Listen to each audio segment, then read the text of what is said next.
আসসালামু আলাইকুম।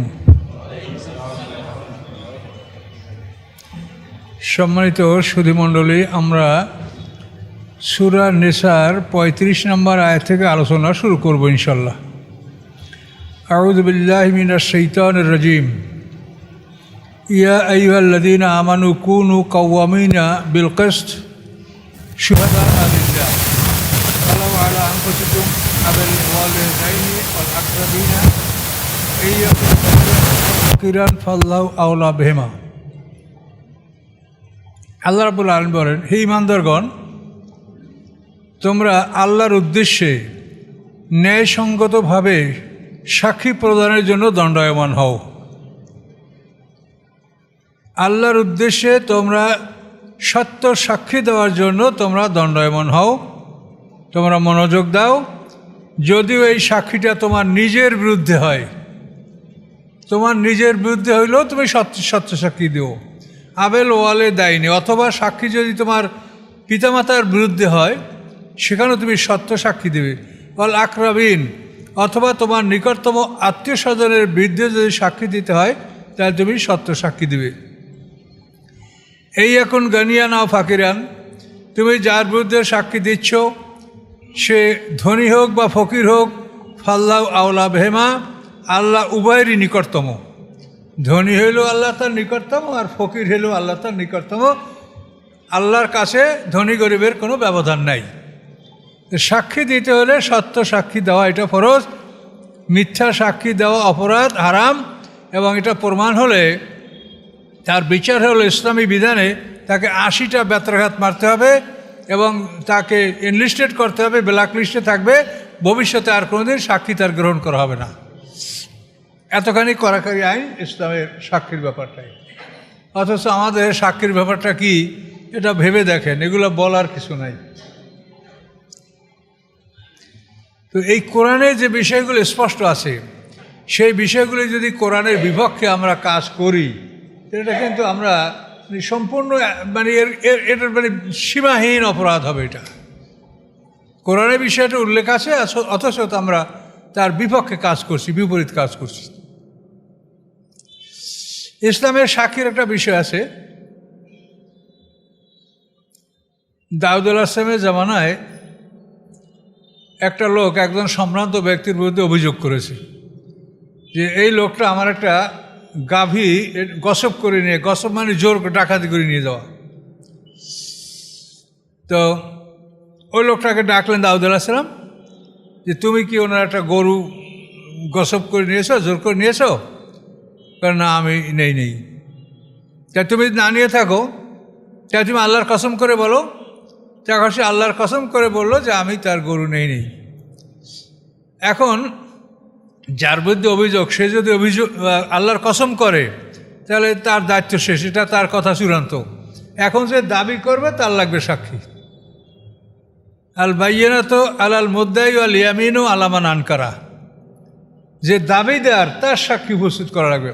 এখন ওই বাদী যে তুমি সাক্ষী দাও যে তোমার গরু সে নিছে, বলে আমার সাক্ষী নাই, আমার কোনো সাক্ষী নাই। তখন দাউদ আলাইহিসসালাম বলে যে তোমাদের বিষয়টা আমি এটা বিবেচনা করব, তোমরা যাও। দাউদ আলাইহিসসালাম স্বপ্নে দেখেন আল্লাহ বলেন যে অভিযোগকারীকে তুমি কতল করো। এখন দাউদ আলাইহিসসালাম চিন্তা করলেন যে একটা মানুষ আমার কাছে বিচার চেয়েছে, তাকে হত্যা করবো, এটা কেমন কথা। উনি কিছুই করলেন না। দ্বিতীয়বার আবার স্বপ্ন দেখেন যে তুমি তাকে হত্যা করো। এবার দাউদ আলাইহিসসালাম বিষয়টা নিয়ে চিন্তিত হলেন। তৃতীয় রাতে স্বপ্ন দেখেন তুমি ওই লোকটাকে হত্যা না করলে তোমার শাস্তি হবে। তখন দাউদ আলাইহিসসালাম লোকটাকে ডাকলেন যে আল্লাহ তোমার বিরুদ্ধে আদেশ দিয়েছে, আমি তোমাকে হত্যা করব। তখন ওই লোকটা বলে আমাকে হত্যা করবেন তো এর আগে আমাকে কিছু বলতে দিন। বলে যে আমি আজকে যে অভিযোগ করছি এটার জন্য আমার উপরে এই বিচার ধার্য হয় নাই।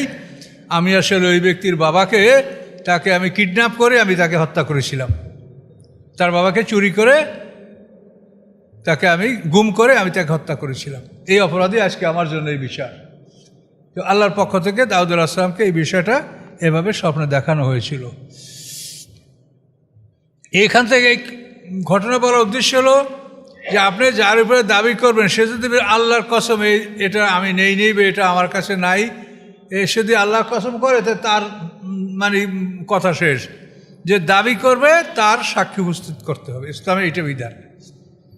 সাধারণ ক্ষেত্রে 2 জন সাক্ষী যথেষ্ট, 2 জন পুরুষ অথবা 1 জন পুরুষ 2 জন নারী। শুধুমাত্র জেনার বিচারে 4 জন প্রত্যক্ষদর্শী সাক্ষী লাগবে। এছাড়া ইসলামে এখন আমরা দেখছি যে একটা কেসে 50, 60, 70 জন লোকের সাক্ষী নেওয়া হয়, এজন্য অযথা সময় ক্ষেপণ করা হয়।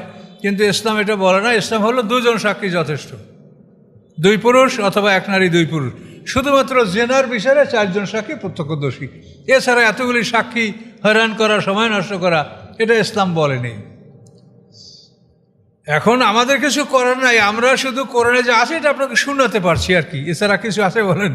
শুনে রাখেন যে ইসলাম এইটা করছে এবং বিবেচনা করেন, কন্ট্রাস্ট, তুলনামূলক আলোচনা করেন যে ইসলামের বিধানটা কত সুন্দর, যে আপনি সাক্ষীর জন্য হয়রান থাকবেন। তারপর ইসলামী আদালতের বিচার ব্যবস্থা তো অন্যরকম। মসজিদের যিনি ইমাম তিনি হবেন এলাকার জাস্টিস, বিচারক, মুসল্লির হবে সাক্ষী। এখন এই ইমাম সাহেবের জুরিডিকশনের মধ্যে, ওনার এরিয়ার মধ্যে যদি একটা অঘটন ঘটে তো এই মুসল্লিরা সেটা নিশ্চয়ই জানবে। এখন ইমাম সাহেব যদি বিচারক হয় আর মুসল্লি যদি সাক্ষী হয় তো এই ঘটনায় কোনো মিথ্যা উদ্ভাবন করা বা কিছু মিথ্যার আশ্রয় না, এটা সম্পূর্ণ অসম্ভব হয়ে পড়বে। দেখুন আপনারা সবাই মুসল্লি, আপনাদের এই ঘটনা ঘটছে, আপনারা তো সত্য জানবেন, সত্য বলবেন। তাহলে ইসলাম যে একটা সুন্দর ব্যবস্থাপনা, এটা ইসলামের বিধিবিধানগুলো দেখলেই বুঝতে পারবেন যে ইসলাম আসলে একটা সুন্দর ব্যবস্থাপনা। কিন্তু এখন বিচারক বাদীকে চেনে না, আসামিকে চেনে না, সাক্ষী কে দিচ্ছে তাকে চেনে না, এইভাবে হতে হতে শেষ পর্যন্ত আপনারা তো ম্যাক্সিমাম ক্ষেত্রেই দেখতে পাচ্ছেন যে শতকরা 10টা বিচারের সঠিকভাবে ফয়সালা হওয়া উচিত হয় না। কিন্তু ইসলাম কিন্তু এটাকে ওরকম জটিল করেন, এটা সহজ। তোমার মসজিদের ইমাম সে বিচারক এবং মুসল্লিরা সাক্ষী দিবে যে এই এরিয়ায় এই অঞ্চলে এই ঘটনা ঘটেছে, আর সাক্ষী 2টা লোকে দিলেই যথেষ্ট। শুধুমাত্র জেনার বিচারে 4 জন সাক্ষী। এটা আমরা যথাস্থানে আলোচনা করছি যে মানুষের দুর্বলতার জন্যই আল্লাহ তাআলা জেনার ব্যাপারে কতগুলা মানে মানে মানে বিধান করেছেন, যে বিধানে মানুষ খুব সহজেই মারা পড়ে না, মানুষগুলি বেঁচে যেতে পারে এবং পরে তওবা করতে পারে। এই তওবার সুযোগ দেওয়ার জন্যই জেনার বিচারের ক্ষেত্রে কিন্তু আল্লাহ তাআলা মানে যখন ধরা পড়বে তখন খুব কঠিন, কিন্তু ধরা পড়ার আগে অনেকটা সুযোগ আছে যাতে খুব সহজেই একটা মানুষ ধরা পড়বে না বা সে বিচারের সম্মুখীন হবে না, এবং এর ফলে সে যেন তওবা করতে সুযোগ পায়। এই কথাটা আল্লাহ বলছেন যে আল্লাহ চায় যে আমি বান্দার সাথে সংক্ষিপ্ত হালকাভাবে তার বিধান করব, আর মানুষ চায় যে সে পাপের দিকে ঝুঁকেই যাবে।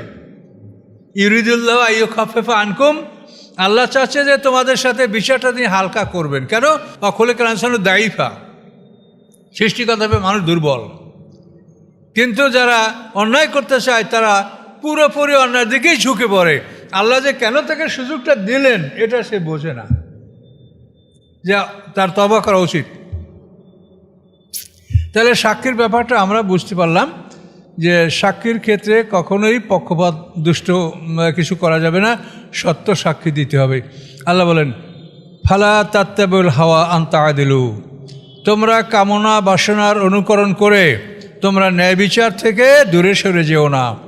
ওয়ান তালবু, যদি তোমরা পেঁচালো কথা বলো, আও তুরিদু, অথবা যদি তোমরা ফিরে থাকো, সাক্ষী না দাও, ফাইনাল্লাহ কানা বিমা তা'মালুনা খাবীরা, নিশ্চয়ই আল্লাহ তাআলা তোমার আমল সম্পর্কে খবর রাখেন। পেঁচালো কথা বলতে নিষেধ করছে আল্লাহ, সোজা কথা, সরল কথা বলতে হবে। ইয়া আইয়ুহাল্লাযীনা আমানু আমিনু বিল্লাহি ওয়া রাসূলি, হে ঈমানদারগণ তোমরা আল্লাহ এবং রাসূলের উপর ঈমান আনো। তো ঈমানদারগণ করা ইতিপূর্বে আসমানি কিতাব যেগুলো আছে তাওরাত ইনজিল, ওই কিতাবে যারা ঈমান এনেছে তাদেরকে আল্লাহ বলছেন হে ঈমানদারগণ তোমরা আল্লাহর প্রতি এবং তার রাসূলের প্রতি ঈমান আনো।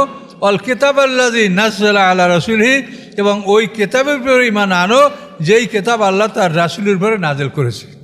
পূর্ববর্তী আহলে কিতাবদেরকে আল্লাহ এই নির্দেশ দিয়েছেন। অল কিতাব আল্লাযী আনজালা মিন ক্বাবলু, এবং এই রসুলের আগে যে কিতাবগুলি নাযিল হয়েছে সে কিতাবের উপরেও তোমরা ঈমান আনো।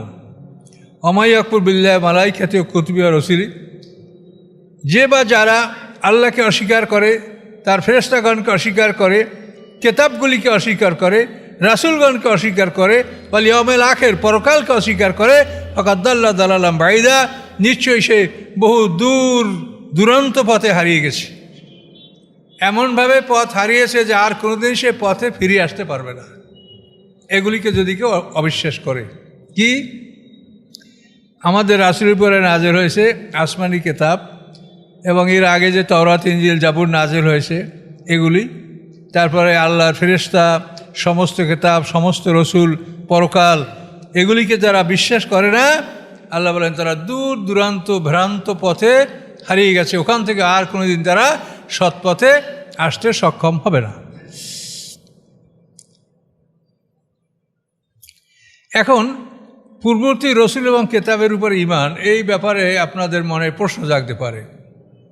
তো এর ব্যাপারটা হচ্ছে যে রসুল যারা, তারা সবাই একই কাজের জন্য আসছে, সবাই একই কাজের জন্য আসছে পৃথিবীতে।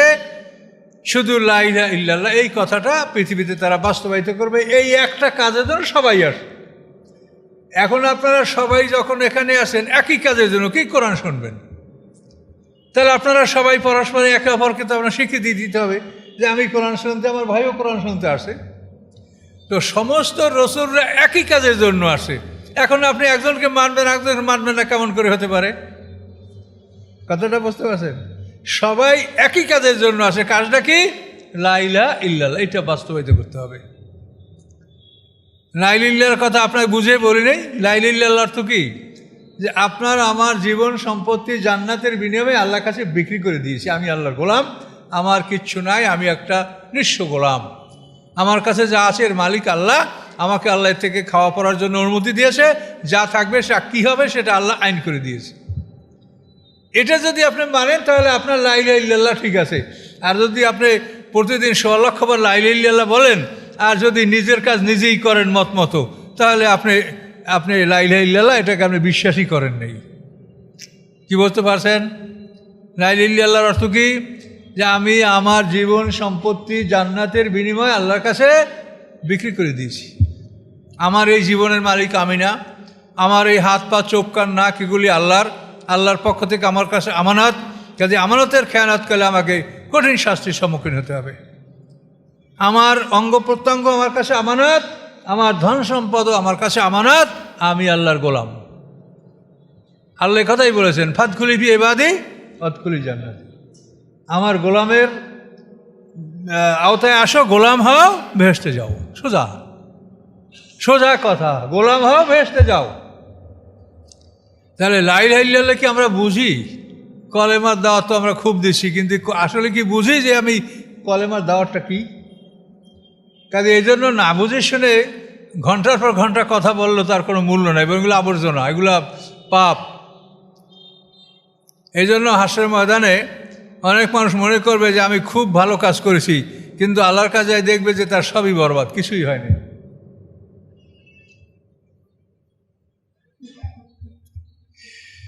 তো সমস্ত আসমানি কেতাবের একই কথা, বিষয়বস্তুর মধ্যে আমলে কম বেশি থাকতে পারে। তাহলে ওরা নামাজ পড়ছে 3 ওয়াক্ত, আমরা 5 ওয়াক্ত পড়ছি। ওরা ধরেন মাসে আইএমএ 20 রোজা রাখতো, 12 মাসে 24টা রোজা।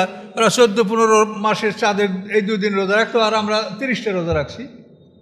সব কেতাবের আমলগুলি একই, কিন্তু আমরা যত একেবারে শেষে আসছি, এই জন্য আমাদের একেবারে চূড়ান্ত ডোজ দেওয়া হয়েছে আমাদেরকে। এরপর আর এই চিকিৎসার ওভারডোজ আর নাই, চূড়ান্ত ডোজ। নামাজ 5 ওয়াক্ত পড়ো, তারপরে যাকাত দাও, প্রত্যেকটা বিধানে আমাদেরকে সর্বশেষ ডোজ দেওয়া হয়েছে, এর উপরে আর ডোজ নাই।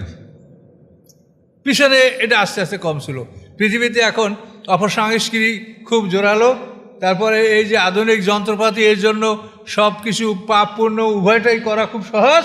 এই জন্য আমাদেরকে যে নফসের চিকিৎসা, এর জন্য সর্বশ্রেষ্ঠ ডোজ আমাদেরকে দেওয়া হয়েছে। সমস্ত কেতাব এক কথা, সমস্ত রসুলদের এক কথা। কাজে আপনাকে সবাইকে স্বীকৃতি দিতে হবে। একজন রসুলকে অমান্য করলে, অবিশ্বাস করলে তামাম রসুলদেরকে অমান্য করা হবে। সব রসুলগণ আল্লাহ রসুল, সমস্ত কিতাব আল্লাহর কিতাব, কিন্তু সময় আছে। এখানে যদি আমরা 3 জন আলেম থাকতাম, তো আমাকে বলবে যে আপনি 7টা থেকে 8টা, আপনি 8টা থেকে 9টা, আপনি 9টা থেকে 10টা, এটা সময় ভাগ করবেন না? কিন্তু ভাগ করলেন, কিন্তু এজন্য আমরা তো 3 জন একই কাজে আসছি। তা রাসূলদের জন্য সময়টা খালি ভাগ করছে, এই তাওরাতের সময় এই হইতে এই পর্যন্ত, ইনজিলের সময় এই হইতে এই পর্যন্ত, কোরআনের সময় এই হইতে কিয়ামত পর্যন্ত। তাহলে আমরা একই কাজে সবাই আসি, একই প্রোগ্রাম নিয়ে, কাজেই কাউকে অস্বীকার করা যাবে না।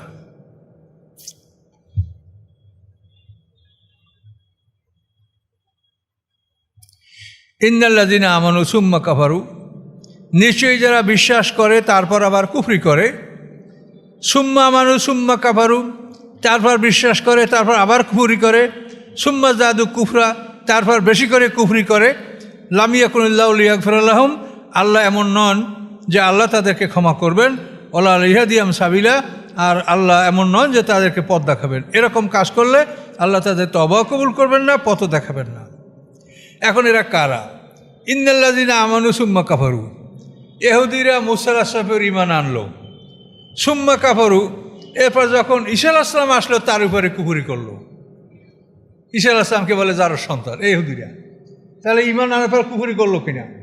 এই কথা আল্লাহ বলেন যে যারা ঈমান এনেছে, অর্থাৎ ইহুদিরা মুসা আলাইহিস সালামের ঈমান আনছে, সুম্মা কাফারু, ঈসা আলাইহিস সালামের উপরে কুফরি করেছে। আচ্ছা, সুম্মা আমানু সুম্মা কাফারু, এরপরে তারা ঈমান এনেছে, আবার তারা কুফরি করেছে। অর্থাৎ পরবর্তীতে তারা যারা ঈসা আলাইহিস সালামের উম্মত, তারা ঈসা আলাইহিস সালামের উপর ঈমান আনেছে এবং মুহাম্মদ সাল্লাল্লাহু আলাইহি ওয়াসাল্লামকে তারা অস্বীকার করেছে। সুম্মা আমানু সুম্মা কাফারু সুম্মা জাদু কুফরা, এরপরে তারা অধিক পরিমাণে কুফরি করেছে। তো এগুলি সাধারণত মুনাফিক এবং ইহুদি খ্রিস্টানদের ব্যাপারে আল্লাহ বলেছেন যে এভাবেই তারা ঈমান আনার পরে কুফরি করেছে। তো এভাবে তাওরাতের ঈমান এনে তারা ইনজিলকে অস্বীকার করছে, আবার ইনজিলের উপর ঈমান এনে তারা কোরআনকে অস্বীকার করছে। কোরআনকে অস্বীকার করার পরে তারা চরমভাবে মুহাম্মদ সাল্লাল্লাহু আলাইহি ওয়াসাল্লামের বিরোধিতা করেছে, তার বিরুদ্ধে যুদ্ধ করেছে। এগুলো হচ্ছে তাদের চরম কুফরি। আল্লাহ এদেরকে ক্ষমাও করবেন না, আর এদেরকে হেদায়েতও দান করবেন না। বাশিল মুনাফিকিন, এবং এখন সামনে বলা হলো কি এরা মুনাফিক। এই ধরনের মুনাফিকরাই সাধারণত ঈমান আনে কুফরি করে, ঈমান আনে কুফরি করে, সুযোগ সন্ধানী। আল্লাহ এই জন্য বলেন বাশিল মুনাফিকিন, মুনাফিকদেরকে সুসংবাদ দিন। কি সুসংবাদ? বেয়ান আলম আযাবান আলিমা, তাদের জন্য রয়েছে বেদনাদায়ক শাস্তি। এটা কি সুসংবাদ? এটা হচ্ছে মানে স্যাটারাইজেশন, তাদেরকে মানে উপহাস করা হচ্ছে। আল্লাযীনা ইয়াত্তাখিযুনাল কাফিরিনা আউলিয়া মিন দুনিল মুমিনিন, মুনাফিকের ব্যাখ্যায় বলছেন যারা কাফেরদেরকে বন্ধু হিসেবে গ্রহণ করে মুমিনদেরকে বাদ দিয়া। এই মুনাফিকরা সবসময় মানে মুশরিকদের সাথে তারা বন্ধুত্ব রাখত, ইহুদি খ্রিস্টানদের তারা সম্পর্ক রাখত, কিন্তু মুসলমানদের সাথে তারা ভালো সম্পর্ক রাখতো না। শুধু নামাজ পড়তো মায়ের ভয়তে, যে আমরা না করলে আমাদের জানমাল লুট হয়ে যাবে, এই জন্য তারা নামাজ পড়তো। কিন্তু তারা ইমানদার ছিল না, তাদের সম্পর্ক ছিল মুশরিকদের সাথে এবং ইহুদিদের সাথে।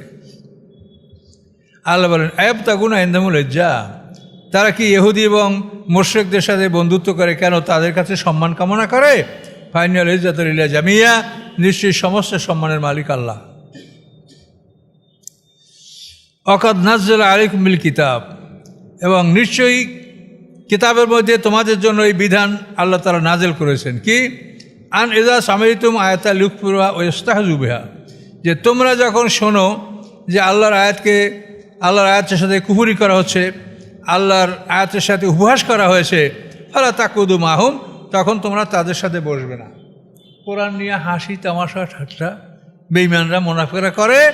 আল্লাহ যদি তোমরা দেখতে পাও তো এমন মজলিসে তোমরা বসবে না।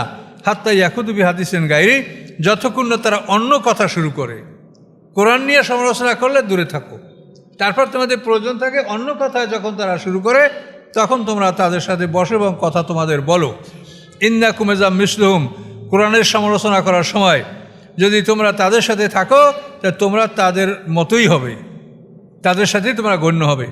ইন্নাল্লাহ জামিউল মুনাফিকিন ওয়াল কাফিরিনা ফি জাহান্নামা জামিয়া, নিশ্চয়ই আল্লাহ তাআলা মুনাফিক এবং কাফেরদেরকে একসঙ্গে জাহান্নামে একত্রিত করবেন। তবে মুনাফিকরা একেবারে তলদেশে। জাহান্নামটা হলো 7 তলা বিল্ডিংয়ের মতো, নিচ থেকে উপরে। একেবারে নিচে হলো বয়লার, এখানে আগুন জ্বলে, এখানে জাক্কুম গাছ, সমস্ত শাস্তির কেন্দ্রস্থান হলো মানে ওই গ্রাউন্ড ফ্লোর, দোজকের একেবারে নিচের স্তর। আর সবচাইতে উপরে হলো জাহান্নাম। অবশ্য কোনো সময় জাহান্নাম দ্বারা সব দোজককে বোঝানো হয়, কিন্তু জাহান্নাম, হুতামা, লাজা, সাকার, সাইর, জাহিম, হাবিয়া, এর 7টা দোজক। এই জাহান্নাম হলো সবার উপরে, এইটার শাস্তি সবচেয়ে কম, গুনাহগার মোমেনরা এইটাই যাবে। আর স্তরে স্তরে ইহুদি, খ্রিস্টান, মুনাফেকরা একেবারে সর্বনিম্ন স্তরে যাবে, এটা কোরআনে বলা আছে, ফিদ দারকিল আসফালি মিনান নার। তো আল্লাহ তাআলা বলেন, আল্লাহ তাআলা মুনাফিক এবং কাফেরদেরকে জাহান্নামে একত্রিত করবেন। এখন মুনাফিক তো চেনা যাবে না, এরা তো আমাদের সাথে মিলেমিশে নামাজ রোজা করছে, কিন্তু ভিতরে তারা ষড়যন্ত্র করছে। তারা ইহুদিদের সাথে, মুশরিকদের সাথে ষড়যন্ত্র করে আর ভাবে যে মুহাম্মদ সাল্লাল্লাহু আলাইহি ওয়াসাল্লাম যদি মরে যায় তাহলেই তো আমরা মুক্ত হয়ে গেলাম। এই মুনাফিক চেনার আল্লাহ রসুল যে 4টা কথা বলছে আপনারা শুনে রাখেন। মুনাফিকের আলামত হলো 4টা: মিথ্যা কথা বলা, ওয়াদা খেলাপ করা, আমানতের খেয়ানত করা, তর্ক বিতর্কের মধ্যে ফাহেসা কালাম ব্যবহার করা। এই 4টার স্বভাব যদি কোনো মানুষের মধ্যে থাকে, আল্লাহ রসুল বলেন সে খাঁটি মুনাফিক। যদিও সে রোজা নামাজ করে তবুও সে খাঁটি মুনাফিক। আল্লাহ রসুল জুমার খুতবায় বসে বলেছেন যে মিথ্যা শিরকের সমপর্যায়ের গুনাহ। এবং সূরা হজরে আয়াত আল্লাহ রসুল তেলাওয়াত করেছেন, ফাজতানিবু রিজসা মিনাল আওসানি ওয়াজতানিবু কাওলা জুর, যে তোমরা মূর্তির অপবিত্রতা থেকে আত্মরক্ষা করো এবং মিথ্যা থেকে আত্মরক্ষা করো। তো মিথ্যা এবং মূর্তি পূজা ত্যাগ, এই দুটো একসঙ্গে আল্লাহ একই আয়াতে বলছেন। এই জন্য আল্লাহ রসুল বলেন মিথ্যা হলো শিরকের সমপর্যায়ের অপরাধ, মিথ্যা। এখন আপনি আমাদের জাতি সম্পর্কে চিন্তা করেন, তাহলে বুঝতেই পারবেন যে আমরা কোন অবস্থায় আছি। তো এই জন্য আল্লাহ তাআলা বলেন মুনাফিক, কাফের সবাইকে আল্লাহ তাআলা জাহান্নামে একত্রিত করবে। একত্রিত মানে গোটা জাহান্নামে থাকবে, কিন্তু এক জায়গায় থাকবে না, স্তরে স্তরে আপন আপন গৃহে তারা থাকবে। প্রত্যেকটা মানুষের জন্য আলাদা একটা প্রকোষ্ঠ থাকবে, আলাদা একটা কলম থাকবে, সেইখানে তার শাস্তি সে ভোগ করবে। এই জেলখানায় যে সব মানুষ এক জায়গায়, এরকম না, কিন্তু এটা একটা দোজক। এই 7টা দোজকের মানে শাস্তিটা 7টা ভাগে ভাগ করা, 7টা দোজকে 7টা স্তরের শাস্তি হবে। কিন্তু ওই স্তরে কে কোনখানে থাকবে, ওর ঠিকানা ওখানে আছে এবং ওর বাড়িতে ওর আমলের শাস্তিগুলো ওই বাড়িতে প্রস্তুত করা আছে। অকুল্লু আমরে মোস্তাকির কোরআন আয়াত। আল্লাহ বলেন প্রত্যেকটা কাজ তার কর্তার জন্য স্থান তৈরি করে।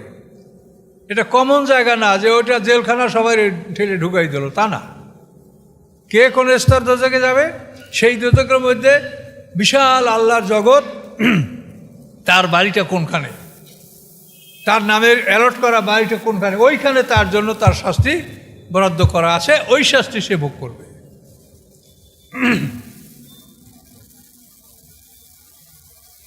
ইন্নাল্লাযীনা ইয়াতারাব্বাসুনা বিকুম, মুনাফিক কারা, যারা তোমাদের ব্যাপারে অপেক্ষা করছে। কি অপেক্ষা করছে? ফাইন কানা লাকুম ফাতুম মিন ইনদিল্লাহ, যদি আল্লাহর পক্ষ থেকে তোমাদের বিজয় আসে, কলু, তখন তারা বলে আলাম নাকুম মাকুম, আমরা তোমাদের সাথে ছিলাম না, আমরা তো এই তোমার কাছাকাছি ছিলাম, আমরা যুদ্ধ করছি। ওয়াইন কানা লিল কাফিরিন নাসিবুন, আর যদি কাফেরদের কোনো মানে ভাগ্য প্রসন্ন হয়, কাফেরা যদি কোনোভাবে জিতে যায়, কলু, তখন কাফেরদেরকে বলে আলাম নাহস্তাহফেজ আলাইকুম, আমরা তো তোমাদের উপরে তো জয়যুক্ত হয়েই গেছিলাম। ও নামনাকুম মিনাল মুমিনিন, এবং আমরা মোমেনদের থেকে তোমাদেরকে রক্ষা করেছি। তাহলে মোমেনরা তো মারিয়ে ফেলতো, কাজে আমরা তোমাদের রক্ষা করি। এটা কাফেরদেরকে বলে যে ওদের থেকে কিছু নেবে। এই দুনিয়ার সম্পদের জন্য যে অবস্থাটা এখন, গোটা পৃথিবীতে এই সম্পদের পিছনেই মানুষ, ইমান আমার সব আমাদের শেষ। কি আলেম আর কি সাধারণ মানুষ, ভালো মানুষ কি মোটেও নয়, আছে, কিন্তু ভেবেই দেখেন যে কয়জন আছে। ফাল্লাহু ইয়াহকুমু বাইনাকুম ইয়াওমাল কিয়ামা, আল্লাহ তাদের মধ্যে কিয়ামতের দিন ফয়সালা করবেন যে তোমরা মুনাফিক। আল্লাহ ইয়াজআলুল্লাহু লিল কাফিরিনা আলাল মুমিনিনা সাবিলা, এবং আল্লাহ তাআলা কখনোই কাফেরদেরকে মুমিনদের উপরে কোনো অভিযোগ করার সুযোগ দিবেন না। কাফের তো কাফের, ওদের মুমিনদের বিরুদ্ধে তারা কোনো অভিযোগ করবে এটা আল্লাহ গ্রহণ করবেন না। ইন্নাল মুনাফিকিনা খাদিউনাল্লাহ, নিশ্চয়ই মুনাফিক তারা আল্লাহকে ধোঁকা দেয়। ওহুয়া খাদিউম, আল্লাহও তাদেরকে ধোঁকা দেন। তা আল্লাহ কীভাবে ধোঁকা দেন? হাসরের ময়দানে যখন সব মানুষ এক মাঠে উঠবে, আল্লাহর নূরের আলোকে মাঠ আলোকিত হবে, হঠাৎ করে আল্লাহ তার আলোটাকে নিভিয়ে দিবেন, নূরের আলো নিভে যাবে, মাঠ অন্ধকার হয়ে যাবে, কিচ্ছু দেখা যাবে না। গভীর সমুদ্রের তলদেশে মানুষ পড়ে গেলে যেভাবে অন্ধকার হয়, এভাবে মাঠ অন্ধকার হয়ে যাবে। তখন মোমেনদের সামনে এবং ডান দিকে আলো জ্বলে উঠবে, এই চেহারা এবং ডান দিকে। ইমানের আলো সামনে জ্বলবে, নেকামলের আলো ডান হাতের দিকে জ্বলবে। এই আলোতে মোমেনরা সামনে আগাবে, আগাতে আগাতে তারা আরাফের কাছে যাবে। আর মুনাফিকদের আলো জ্বলবে আবার নিভে যাবে, জ্বলবে আবার নিভে যাবে। এইভাবে যেতে যেতে যখন দেখতে পাবে যে এই আরাফের এখানে এই জায়গাটা পার হলেই জান্নাতের এরিয়া, তখন ওখানে মুনাফিকদের আলো নিভে যাবে। এখন আল্লাহ বলছেন না যে তোমরা ধোঁকা দাও আমিও দিব, তোমরা সুযোগ পেলে আগাও, আর সুযোগ না পেলে দাঁড়িয়ে থাকো। হ্যাঁ, তোমরা যেভাবে আল্লাহর সাথে ধোঁকা দিয়েছো আল্লাহকে, আলো আমিও তোমাকে ওইভাবে ধোঁকা দিব। আলো জ্বলবে জ্বলবে, কিন্তু শেষ পর্যায়ে যায় নিভে যাবে। তখন তারা মুমিনদেরকে ডাকিয়ে বলবে, ভাই একটু দাঁড়ান, আমাদের আলো দেন, একটু আলো নিব। কিন্তু তখন গায়েব থেকে একটা আওয়াজ আসবে যে পিছন থেকে আলো নিয়ে আসো। তখন ওরা মনে করবে পিছনে আলো আসে, তখন পিছনের দিকে ঘুরবে, মুমিনরা আরও সামনে আগাই যাবে, মাঝখানে একটা ফাঁকা জায়গা সৃষ্টি হবে, সেখানে আল্লাহ তাআলার পক্ষ থেকে মুহূর্তের মধ্যে একটা প্রাচীর তৈরি হয়ে যাবে। এই প্রাচীরের সামনের দিকে মুমিনরা আর পিছনে মুনাফিকরা। এভাবে মুনাফিকদের সাথে এই তামাশা আল্লাহ করবেন। ওয়াইজা কামু ইলা সালাতে কামু কুসালা, যখন তারা নামাজে দাঁড়ায় তখন অলসতা করে নামাজে দাঁড়ায়, নামাজে ইচ্ছা করে না, অলসতা করে নামাজে দাঁড়াচ্ছে। ইমাম সাহেব লম্বা কিরাত কেন পড়ছে, খারাপ লাগছে, এখনও কেন উঠে না। হ্যাঁ, এভাবে মুনাফিকদের অবস্থা। ইউরাউনান নাসা, তারা মানুষকে দেখানোর জন্য নামাজ পড়ে, নামাজ না পড়লে তারা পিটান খাবে, তাদের মালা ওলাদ হেফাজত থাকবে না, এই জন্য তারা নামাজ পড়ছে। ওয়ালা ইয়াজকুরুল্লাহ ইল্লা কালিলা, তারা নামাজে খুব সামান্য আল্লাহকে স্মরণ করে। মুমিনরা যেরকম ধীর স্থিরভাবে সুন্দর লম্বা কিরাত পড়ে, তসবিহগুলি বেশি বেশি করে পড়ে, কিন্তু মুনাফিকরা এরকম করে না, সামান্য আল্লাহকে জিকির করে, কোনো রকম দায় সারা নামাজ তারা পড়ে, নামাজের প্রতি তাদের কোনো আগ্রহ বা ভালোবাসা নাই। মুযাবযাবিনা বাইনা যালিকা, তারা মধ্যমবর্তী, এর মাঝামাঝি, লাইলা হাউলে ওয়ালাইলা হাউলে, এ দলেও না ও দলেও না, তারা মুমিনদের দলেও না কাফেরদের দলেও না, এর মাঝামাঝি তাদের অবস্থান, যে যেদিক সুবিধা সেদিকে লাভ দিয়ে যাবে। কথা বলতে পারছেন? কিছু লোকে বলে যে আমার ভোট কোনো দিন মিস হয় না। বলে কীরকম? আমি এখনই ভোট দেবো না, আমি দেখবো যে আসলে কে জিতবে, যে জিতবে তারে আমি ভোট দেব। কথা বলতে পারছেন? ন্যায় অন্যায় ভালো মন্দ নাই। তো এরকম এরা হলো মুযাবযাবিন, দুই দলের মধ্যে অবস্থান করে, এদিকেও না ওদিকেও না, যেখানে সুযোগ পাবে সেখানে ওরা মিশবে। আল্লাহ বলেন ওয়াইদুল্লাহ ফালান তাজিদ লাহু সাবিলা, যাকে আল্লাহ বিপদগামী করে তার জন্য আপনি কোনো রাস্তা পাবেন না। এই মুনাফিক সম্পর্কে আল্লাহ ব্যাপক আলোচনা করছে, ব্যাপক আলোচনা, অত্যন্ত ভয়ঙ্কর জিনিস এগুলি। এই স্বভাবগুলি যদি আমাদের না থাকে, আমরা এগুলি শুধু শোনার জন্যই না, এটা নিজেকে এর সাথে মিলাতে হবে যে আমার মধ্যে এরকম কোনো স্বভাব আছে কিনা, যে আমি মিথ্যা বলি বা আমি আত্মসাৎ করি, আমি সত্য সাক্ষী দেই না, এরকম কিছু আছে নাকি আমার মধ্যে, সেটা মিলাতে হবে। ইয়া আইয়ুহাল্লাযীনা আমানু, হে ঈমানদারগণ, লা তাত্তাখিযুল কাফিরিনা আউলিয়া মিন দুনিল মুমিনিন, তোমরা কখনোই মুমিনদেরকে বাদ দিয়া কাফেরদের সাথে বন্ধুত্ব করবে না। বন্ধুত্ব করা তো দূরের কথা, একটু ঝুঁকবেও না। ওয়ালা তারকানু ইলাল্লাযীনা যালামু ফাতামাসসাকুমুন নার, কাজেই সম্পূর্ণভাবে তুমি মুমিনদের সাথে তোমার সম্পর্ক থাকবে, কাফেরদের দিকে তুমি বিন্দুমাত্র ঝুঁকবে না, বন্ধু হিসেবে গ্রহণ করবে না। আতুরিদুনা আন তাজআলুল্লাহ আলাইকুম সুলতানাম মুবিনা, তোমরা কি চাচ্ছ যে তোমাদের উপরে আল্লাহর পক্ষ থেকে তোমরা স্পষ্ট একটা প্রমাণ দ্বারা করবে যে তুমি কাফেরের সাথে বন্ধুত্ব করেছিল এবং এই প্রমাণিত হলে, এই বিষয়টা প্রমাণিত হলে তখন তোমার জাহান্নামে শাস্তি হবে। কাজেই তোমার উপরে, তোমার বিরুদ্ধে তুমি নিজে এই প্রমাণ খাড়া করো না। কাফেরদের সাথে বন্ধুত্ব করলে তোমার বিরুদ্ধেই তুমি প্রমাণ খাড়া করলে, যার জন্য তুমি জাহান্নামী হবে। ইন্নাল মুনাফিকিনা ফিদ দারকিল আসফালি মিনান নার, নিশ্চয়ই মুনাফিকেরা জাহান্নামের সর্বনিম্ন দেশে তাদের অবস্থান। মূল একেবারে 7 তলার নিচে, যেখানে আগুনের বয়লার, যেখানে জাক্কুম গাছের মানে মূল মানে শিকড় কাণ্ড, এই জাক্কুম গাছটা, ওখান থেকে সেজি গাছ, ক্যাকটাস গাছ, এই 7টা দোজকে তার ডালপালাগুলো এমনভাবে বিস্তারিত যে সব কাফেররা এই জাক্কুম গাছ খাবে। সাবরাক, কাঁটাওয়ালা গাছ, জাক্কুম গাছ, তিনাতুল খাবাল, মানে জাহান্নামীদের দেহ থেকে নির্গত দূষিত পানি, এগুলা গরম করে পান করানো হবে। এগুলা মানে সবারই মূল উৎপত্তি স্থল হলো জাহান্নামের নিচের তলা, দারকিল আসফাল। ওলাম তাদের নাসিরা, আল্লাহ বলেন, হে রাসূল, তাদের জন্য আপনি কোনো সাহায্যকারী পাবেন না। হ্যাঁ, ইল্লাল্লাযিনা তাবু আসলাহু, যদি তারা কেউ তওবা করে, নিজেকে সংশোধন করে, ওয়াতাসমু বিল্লাহ, এবং আল্লাহকে শক্ত করে ধারণ করে, আখলাসু দীনহুম লিল্লাহ, এবং তাদের দিনকে খাঁটিভাবে তারা মানে বিশুদ্ধভাবে তারা আল্লাহর উদ্দেশ্যে তারা আনুগত্য করে। কি বলছেন আল্লাহ? তওবা করবে, সংশোধন করবে, শক্ত করে আল্লাহকে ধারণ করবে এবং সম্পূর্ণ আনুগত্য সহকারে খালেসভাবে আল্লাহর ইবাদত করবে। এটা যদি করে ফাউলাইকা মাল মুমিনিন, তখন তারা মোমেনদের সাথে থাকবে। তারপরও তাদেরকে ভেস্তে দেবে কয় না, আল্লাহ বলছে তারা মোমেনদের সাথে থাকবে। অসফা ইউতিল্লাল মুমিনিন আজরান আযীমা, আর আল্লাহ তাআলা অচিরেই মোমেনদেরকে বড় বিনিময় দান করবেন। কিন্তু তারপরও মুনাফিকরা ভেস্তে, এ কথা আল্লাহ বললেন না, মোমেনদের সাথে থাকবে, এটা আল্লাহ বলছেন। মাইয়াফরাল্লাহু বিআযাকুম ইন শাকারতুম আমানতুম, কি করবেন আল্লাহ তাআলা তোমাদেরকে সাজা দিয়া? কি প্রয়োজন আছে আল্লাহ যে তোমাদেরকে সাজা দিবেন? এন শাকারতুম, যদি তোমরা কৃতজ্ঞতা জ্ঞাপন করো, ও আমানতুম, যদি তোমরা ঈমান আনো, তা আল্লাহ তোমাদেরকে শাস্তি দিবেন কেন? তখন আল্লাহ শাকিরুন আলিমা, নিশ্চয়ই আল্লাহ তাআলা কৃতজ্ঞতা গ্রহণকারী এবং সর্ববিষয় অবহিত, সব কিছু সম্পর্কে আল্লাহ তাআলা জানেন।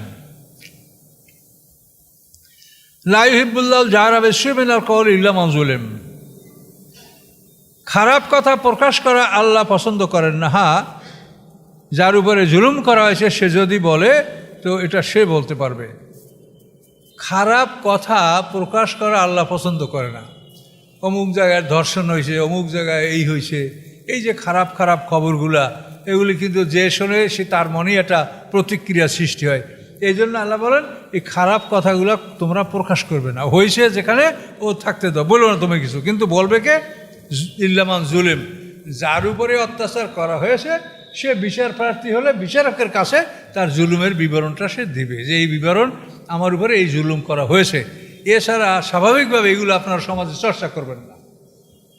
অমুকে এই করছে, অমুকে সেই করছে, এইভাবে অনেক যে মানে খারাপ কথাগুলো মুখে মুখে খুব চর্চা হয় সমাজে, এটা আল্লাহ নিষেধ করছে যে এটা চর্চা করবে না, এটা তোমরা বলাবলি করবে না। এটা বলাবলি করলে মানুষের মধ্যে অন্তরে একটা খারাপ প্রতিক্রিয়া সৃষ্টি হয়। কাজে কখনোই খারাপ কথা প্রকাশ করা যাবে না। কিন্তু যে মাজলুম অর্থাৎ যার উপরে জুলুম করা হয়েছে সে তার বিচার প্রার্থনার জন্য সে বিচারকের কাছে তার অভিযোগ সে করতে পারবে। ইল্লা মান যুলিম, অকান আল্লাহ সামিয়ান আলিমা, নিশ্চয়ই আল্লাহ তাআলা সব কিছু শ্রবণকারী এবং সব কিছু সম্পর্কে অবহিত আছেন। এই বিষয়টা কিন্তু খুব গুরুত্বপূর্ণ বিষয়। সমাজের লোকেরা কিন্তু এই খারাপ কথাগুলো খুবই চর্চা করে, এই অমুক জায়গায় এই হয়েছে, অমুক জায়গায় ওই হয়েছে, কিন্তু এগুলো বলতে আল্লাহ নিষেধ করছে না, এগুলো তোমরা চর্চা করবে না। ইন্নাল্লাযীনা ইয়াকফুরুনা বিল্লাহি ওয়া রাসূলিহি, নিশ্চয়ই যারা আল্লাহ এবং তার রাসূলকে অস্বীকার করে। ওয়ায়ুরিদুনা আইয়ুফাররিকু বাইনাল্লাহি ওয়া রাসূলিহি, অথবা তারা আল্লাহ এবং রাসূলের মধ্যে পার্থক্য সৃষ্টি করে। মানে কি? আল্লাহকে মানে রাসূলকে মানে না। যেমন মক্কার মুশরিকরা, এরা আল্লাহকে মানে, আল্লাহর নামে কাজ করে, কাবাঘর তওয়াফ করে, কিন্তু রাসূলকে মানে না। তো আল্লাহ বলেন অথবা তারা যদি এমন হয় যে আইয়ুফাররিকু বাইনাল্লাহি ওয়ায়ুরিদুনা আইয়ুফাররিকু বাইনাল্লাহি ওয়া রাসূলিহি, তারা আল্লাহ এবং রাসূলের মধ্যে ব্যবধান সৃষ্টি করতে চায়, অর্থাৎ আল্লাহকে বিশ্বাস করবে, রাসূলকে বিশ্বাস করবে না। ওয়াকুলুনা নুমিনু বিবাযি ওয়া নাকফুরু বিবায, এবং তারা বলে আমরা কতককে মানব কতককে অস্বীকার করব। ওয়ায়ুরিদুনা আইয়াত্তাখিযু বাইনা যালিকা সাবিলা, এবং তারা এর মধ্যবর্তী একটা রাস্তা সৃষ্টি করতে চায়। আল্লাহ বলেন উলাইকা হুমুল কাফিরুন হাক্কা, এরা প্রকৃত কাফের। নবী রাসূলগণকে কাউকে মানবে কাউকে মানবে না, অর্থাৎ ইহুদিদের কথা দেখেন, খ্রিস্টানদের কথা দেখেন। এই আজকে আপনাদের মাহফিলে রওনা করার সাথেই একটা লোককে মোবাইল করছে, আমার ভাবি সে খ্রিস্টান, এখন সে মারা গেলে আমাদের কিছু করণীয় আছে কিনা, বিবাহটা বৈধ কিনা। এখন এই আয়াত দ্বারা বোঝেন, আল্লাহ বললেন ওয়াকুলুনা নুমিনু বিবাযি ওয়া নাকফুরু বিবায, আমরা কতকের উপরে ঈমান আনি কতককে অস্বীকার করি। এখন ইহুদিরা ঈসা আলাইহিস সালামকে স্বীকার করলো, মুহাম্মদ সাল্লামকে স্বীকার করলো না, আর ঈসা আলাইহিস সালামকে স্বীকার করলো না। তাহলে এরা কি মোমেন না কাফের? আল্লাহ বলেন উলাইকা হুমুল কাফিরুন হাক্কা, এরা প্রকৃত কাফের। তাহলে এখন খ্রিস্টানরা তারা তো খ্রিস্টান না, তারা তো কাফের। যেহেতু খ্রিস্টানরা মুহাম্মদ সাল্লামকে নবী হিসেবে কি মানে না, তাহলে তারা কাফের। তাহলে এখন খ্রিস্টান বিয়া জায়েজ আছে এই নিয়ে যে আলেম সমাজ বা অনেক মানুষ খ্রিস্টান বিয়া করে, ঘটা করিয়া ইহুদি বিয়া করে, এটা আপনারা কী করে করেন? কোরআন কি বলে? কোরআন বলে যে যারা একজন রসুল মানে অন্যজনকে মানে না তারা প্রকৃত কাফের। এখন বলেন যে খ্রিস্টানরা কি মুহাম্মদ সাল্লামকে নবী হিসেবে মানে, তারা প্রকৃত কাফের। ইহুদিরা কি ঈসা আলাইহিস সালাম মুহাম্মদ সাল্লাম নবী হিসেবে মানে না, তাহলে তারা প্রকৃত কাফের। তাহলে ইহুদি খ্রিস্টান বিয়ে করা যায়, যেটা কোথায় পাইলেন? এই যেটা জায়েজ বলা হয়েছে সেটা হলো যারা আহলে কিতাব এবং আমাদের রাসূলের রিসালাত নবুয়াতের আগে যারা আহলে কিতাব হয়েছে, মেন কাবলু কথাটা সেখানে বলা আছে কোরআনে, যে রাসূলের নবুয়াতের আগে যারা আহলে কিতাব ছিল তাদেরকে বিয়ে করার জন্য সাময়িক অনুমতি দেওয়া হয়েছিল, যেহেতু মুসলিম সমাজে নারীর অভাব ছিল।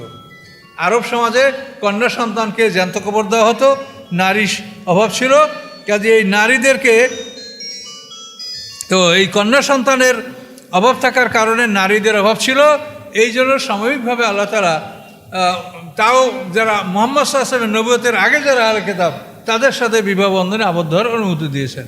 কিন্তু মুহাম্মদ সাল্লাল্লাহু আলাইহি ওয়াসাল্লাম নবী হয়েছেন, তার কাছে আসমানি কিতাব আসে, এরপরে একজনে আহলে কিতাব হবে, তার সাথে বিয়ে করা যাবে? এটা হবে না কখনোই। তাহলে এখানে বিষয়টা আপনারা বুঝলেন কি না? আল্লাহকে মানে রাসূল মানে না, রাসূল মানে তো কতককে মানে না। এই অবস্থা যাদের, আল্লাহ তাদেরকে বললেন এরা প্রকৃত কাফের। তারা ইহুদিরা প্রকৃত কাফের, খ্রিস্টানরা প্রকৃত কাফের। কি বুঝতে পারছেন কারণটা কি? যে তারা একজন রাসূল মানে আর একজনকে মানে না। উলাইকা হুমুল কাফিরুন হাক্কা, আল্লাহ বলেন এরা প্রকৃত কাফের। ওয়া আতাদনা লিল কাফিরিনা আযাবা মুহিনা, আর কাফেরদের জন্য আমি অপমানজনক শাস্তি নির্ধারিত করেছি। ওয়াল্লাযীনা আমানু বিল্লাহি ওয়া রাসূলিহি, যারা আল্লাহর প্রতি ঈমান আনে এবং তার রাসূলগণের উপর ঈমান আনে, ওয়ালাম ইউফাররিকু বাইনা আহাদিম মিনহুম, এবং তাদের কারো মধ্যে তারা কোনো পার্থক্য সৃষ্টি করে না। উলাইকা সাওফা ইউতিহুম উজুরাহুম, এদেরকে আল্লাহ তাআলা তাদের বিনিময় দান করবেন। ওয়াকান আল্লাহু আফুওয়ান ওয়াকান আল্লাহু গাফুর রাহিমা, এবং নিশ্চয়ই আল্লাহ তাআলা ক্ষমাশীল এবং দয়াবান। তাহলে এখানে আল্লাহ কি বললেন? যারা আল্লাহর প্রতি ঈমান আনে, সমস্ত রসুলগণ ঈমান আনে এবং কারো মধ্যে ব্যবধান সৃষ্টি করে না, সবাইকেই সমান হিসাবে আল্লাহ রসুল হিসাবে তারা স্বীকৃতি দেয়, এদেরকে আল্লাহ তাআলা বিনিময় দিবেন, আল্লাহ তাআলা এদের ক্ষমা করবেন, আল্লাহ তাআলা দয়ালু। কাজে এই জন্য নবী রাসূলদের ব্যাপারে যারা একজনকে মানে আর একজনকে মানে না তারা প্রকৃত কাফের। কাজেই তারা আহলে কিতাবও নয়, তারা ইহুদিও নয়, খ্রিস্টানও নয়।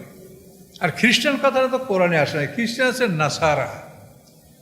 ইহুদি এবং নাসারা মানেই ওরা দাবি করে যে আমরা ঈসা আলাইহিস সালামকে সাহায্য করেছি, ইহুদিরা হত্যা করতে চেয়েছে, আমরা তাকে সাহায্য করেছি রক্ষা করার জন্য, এই জন্য তারা তাদের নাম দিয়েছে নাসারা। নাসর মানে সাহায্য করা। আর ইহুদ শব্দের অর্থ হলো তওবা করা। তারা দাবি করে যে আমাদের বাপদাদারা গরুর বাচ্চা পূজা করছিল, আমরা তওবা করছি। এই তওবা, ইহুদ শব্দের অর্থ তওবা করা, যারা তওবা করেছে। এই নাম দুইটা আল্লাহ তাদের দেয়নি, এটা তারা নিজেরা এই নাম গ্রহণ করেছে। আল্লাহর কাছে ইব্রাহিম আলাইহিস সালাম থেকে মুহাম্মদ সাল্লাল্লাহু আলাইহি ওয়াসাল্লাম পর্যন্ত সমস্ত ইমানদারের নাম মুসলমান।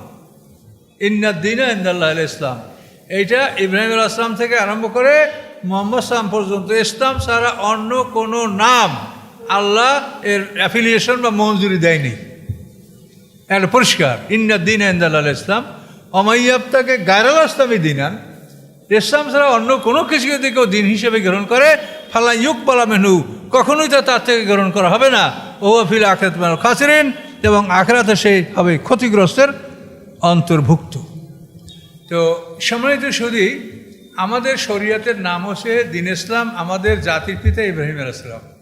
ইব্রাহিম আলাইহিস সালাম মুসলমানদেরও জাতির পিতা, খ্রিস্টান জাতির পিতা, ইহুদির জাতি, সবার জাতির পিতা ইব্রাহিম আলাইহিস সালাম। ইব্রাহিম আলাইহিস সালাম থেকে পৃথিবীর নবী রাসূলের ধারা। ইব্রাহিম আলাইহিস সালাম বড় ছিল ইসমাইল আলাইহিস সালাম, তার বংশ থেকে আমরা বনি ইসমাইল, আর ওরা বনি ইসরাইল। অর্থাৎ ইব্রাহিম আলাইহিস সালাম দ্বিতীয় ছিল ইয়াকুব আলাইহিস সালাম, তার ইয়াকুব আলাইহিস সালামের ছিলাম ইয়াকুব আলাইহিস সালাম। ইয়াকুব আলাইহিস সালাম অপর নাম হলো ইসরাইল। এই ইসরাইল বা ইয়াকুব আলাইহিস সালাম এর 12 সন্তান ছিল, এদের বংশধরকে বনি ইসরাইল বলা হয়। এবং ওই বংশ থেকে ঈসা আলাইহিস সালাম পর্যন্ত সব নবী রাসূল দুনিয়াতে আসে। আর ইসমাইল আলাইহিস সালামের বংশ থেকে শুধু একজন নবী আসে, আমাদের নবী মুহাম্মদুর রাসূলুল্লাহ সাল্লাল্লাহু আলাইহি ওয়াসাল্লাম। তাহলে আমাদের সবাইরই জাতির পিতা ইব্রাহিম আলাইহিস সালাম, এবং তিনি আমাদের নাম রাখছেন মুসলিম। কিন্তু এছাড়া অন্য কোনো নাম গ্রহণ করা এটা আল্লাহ বলছে কবুল হবে না। এখন তারপর আপনারা যে যা করেন, আল্লাহ বলেছে ফালাই ইউকবালা মেনহু, অবশ্যই তার থেকে তা গ্রহণ করা হবে না। কি গ্রহণ করা? ওমাইয়াতে গায়রুল ইসলামী দিনা, ইসলাম ছাড়া অন্য কোনো কিছুকে যদি আপনি দিন মনে করেন আপনার, যেটা আল্লাহ তাআলা কবুল করবে না। কাজে আমাদের শরীয়তের নাম দিন ইসলাম। কাজে আমরা আলেম সমাজ কি করে এগুলো করতেছি, কি করে আমরা এগুলো করছি? এই জন্য আমি যেটা আমার প্রস্তাব, আমি জানি না, আমার করার ক্ষমতা নেই, আপনাদেরকে বললাম যে আপনারা এমন শিক্ষা প্রতিষ্ঠান চালু করেন সমাজে যাতে এই কোরআনের শব্দার্থগুলো শিক্ষা বুঝতে পারে। এতে কিছু বোঝার আছে কর। আল্লাহর কাছে দিন হয়েছে ইসলাম, ইসলাম ছাড়া আল্লাহর কাছে কোনো দিন নেই। ইসলাম ছাড়া অন্য কিছু গ্রহণ করলে আল্লাহ বলছেন গ্রহণ করা হবে না, এতে কোনো তাফসীর লাগবে? এভাবে শব্দার্থ সহ একটা লোক যদি 30 পারা কোরআনের অর্থ বুঝতে সক্ষম হয়, তাহলে সে আত্মরক্ষামূলক ব্যবস্থাটা তার হবে, নিজেকে নিজে রক্ষা করতে পারবে। সামনে দজ্জালের যুগ, ফিতনার যুগ, আলেম ওলামারা কে কী করছে এটা বলা অসম্ভব। কিন্তু নিশ্চিতভাবে জেনে রাখেন যে আমাদের ইসলামের যে ক্ষতি করে, এজন্য আমাদের আলেমদেরকেই ব্যবহার করা হচ্ছে। আমাদের ইসলামের মধ্যে গণ্ডগোল করা, ক্ষতি করা, মতভেদ সৃষ্টি করা, এজন্যই আমার মতো আলেমদেরকেই ব্যবহার করা হচ্ছে। এটা আলেমরা ছাড়া অন্য কেউ করতে পারে না। কাজে এই জন্য সমাজে আলেমদের মধ্যে এত বিভ্রান্তিকর কথাবার্তা। কাজে এই জন্য কিচ্ছু করার নাই, এটা বলারও কোনো ক্ষমতা নাই, কিন্তু আসলে সত্য। আপনি এই মূল কথাটা দেখেন যে ইহুদি খ্রিস্টানরা যে ইসলামকে ধ্বংস করার জন্য তাদের যে বিরাট budget, crore crore dollar, billion, তারা ইসলামকে ধ্বংস করার জন্য যে তারা পরিকল্পনা নিছে, এই টাকাটা কোথায় যাচ্ছে? এই টাকাটা কি কোনো কলেজ ইউনিভার্সিটির শিক্ষককে দিয়া পারবে ইসলামের ক্ষতি করতে? এটা তো আমার মতো আলেমদের পিছনে এই টাকাটা ব্যয় করা হচ্ছে, যার জন্য আলেমদের মধ্যে এতখানি গড়বড়। শুধু সুন্দর একটা সাজানো দেশ, এটাকে ভেঙে চুরে তারা এলোমালো করে দিচ্ছে সব। একটা সুসংহত দেশ, সুন্দর, যেটা আল্লাহকে বলছেন, আল্লাহ কোরআন বলছেন ওলা তুফসিদু ফিল আরদি বাদা ইসলাহিহা। পৃথিবীকে সুসংহত করার পর, পৃথিবীকে সুন্দর করার পর, পৃথিবীকে দুরুস্ত করার পর তোমার এর মধ্যে ফাসাদ ঘটাইও না। তার পৃথিবী দুরুস্ত হয়েছে কখন? যখন আল্লাহ বলছেন আল ইয়াউমা আকমালতু লাকুম দীনাকুম, তখন আপনাদের এই পৃথিবী সুসংহত, সুদৃঢ়, সব কিছু সংশোধন হয়েছে। আল্লাহ নিজে বললেন যে আমি দিনকে পরিপূর্ণ করে দিয়েছি। আল্লাহ তাআলা তার রাসূলের জীবিত থাকতে বললেন দিন পরিপূর্ণ হয়েছে, আর আপনারা এখন ফরজ, ওয়াজিব, সুন্নাত, মুস্তাহাব বাইর করেন, হাদিস বাইর করেন, মুক্ত বাইর করেন, আর সব এলোমেলো করে ফেলাইতেছেন। কি ব্যাপার বলেন? আল্লাহ কোরআনে বলেন এটা যে আমি দিনকে পরিপূর্ণ করে দিয়েছি। তো দিনকে পরিপূর্ণের মানে কি? কোনো সুন্নাত বাকি আছে না, মুস্তাহাব বাকি আছে না, কোনটা বাকি আছে? আকমাল শব্দটা কি? ইসমে তাবদীল, সম্পূর্ণরূপে এটা পরিপূর্ণ করে দেওয়া হয়েছে, আকমাল। সেই দিনের ব্যাপারে আজকে আমরা আলেমরা সব এলোমেলো করে ফেলছি, অথচ মেইন বিষয়গুলি সম্পর্কে একটা কথাও বলা হচ্ছে না। আজকে বেপরদার কারণে পৃথিবী যে কোন পর্যায়ে চলে গেছে, পৃথিবীর ধ্বংসের একমাত্র কারণ হলো এই যে জেনা যখন সাধারণ হয়ে যাবে, কমন, তখন সেই জাতির উপর আল্লাহ গজব আসবে। সুদের কারবার, কোনোভাবে আপনারা যত বুদ্ধি আর যত প্রশ্ন করেন, সুদের থেকে আর আবার কোনো বুদ্ধি আছে? এনি আলেমদের একটা কথাও শোনেন সমাজে? শুধু এই যেগুলা মানে প্রতিষ্ঠিত ব্যাপার, এগুলো নিয়ে খালি আলোমালো করো, ওইটা ঠিক না, এটা ঠিক না, ওইটা ঠিক না। মানুষ হয়রান হয়ে যাচ্ছে। যাহা নামাজ পড়লাম, এতকাল কি করলাম?